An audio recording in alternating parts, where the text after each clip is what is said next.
EPR is stupid. There, I said it. EPR is a program that is way too complicated for producers to follow and almost impossible to understand without professionals explaining it. So, I want to break down EPR, why it's not working, and then how to reframe the way you think about it so that you can win for your business. So, first of all, EPR, what is it? Extended Producer Responsibility. It's been around in Europe forever. Now we're seeing it take hold in the US. What does that mean? That means that the federal government has pushed down the responsibility for packaging into the different states. So now you're seeing all these different states pop up with legislation that is directing producers on what they need to report in terms of the material, the weight of the material, end of life, destination, different, a lot of different data points on packaging. And the idea is that the producer pays for the end of life disposal of the packaging and taking care of that.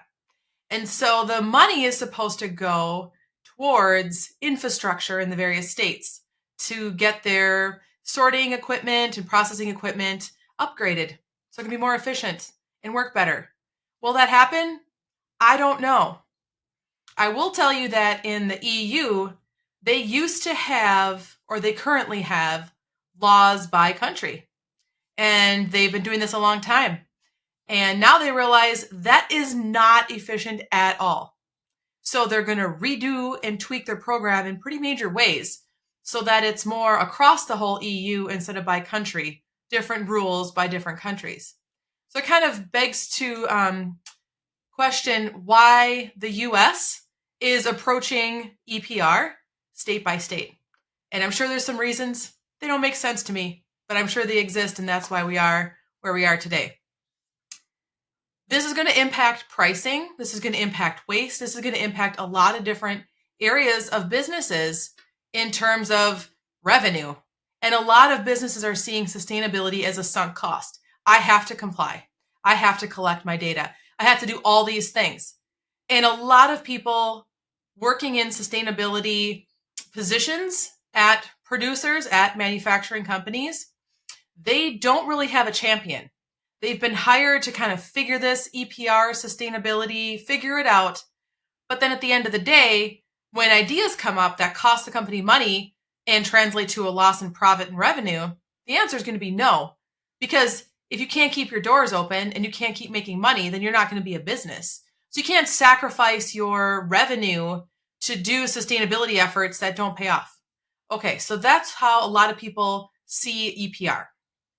But the whole premise of EPR is to know your data. So if we just kind of flip it a little bit and say, okay, know your data. Well, shouldn't we know our data already? Like, why should we be annoyed that we have to report EPR data if we already have it? Like, isn't that something we should have? Most companies don't have their packaging data. Their packaging data lives on random drives, lives with their packaging suppliers. It's not organized at all.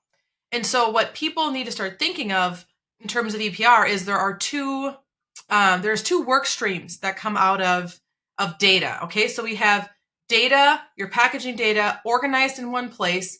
You can report for EPR. Whatever the states are wanting, you can customize a report for them because you have all of your data. The other work stream that's really important to understand is cost savings, optimization, material reduction. You can work on all of those profit adding activities when you know your data. If you don't know how many different film structures you're using, if you don't know how many carton sizes you have, if all that information isn't in one place, you can start diving into it to figure out what else you could do.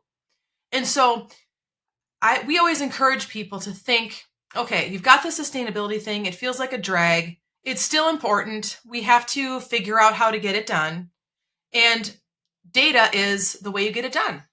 So you can say, okay, we're going to get all of our data together. We're going to do the sustainability piece. Oh, and now we have the data to do the cost savings work stream too.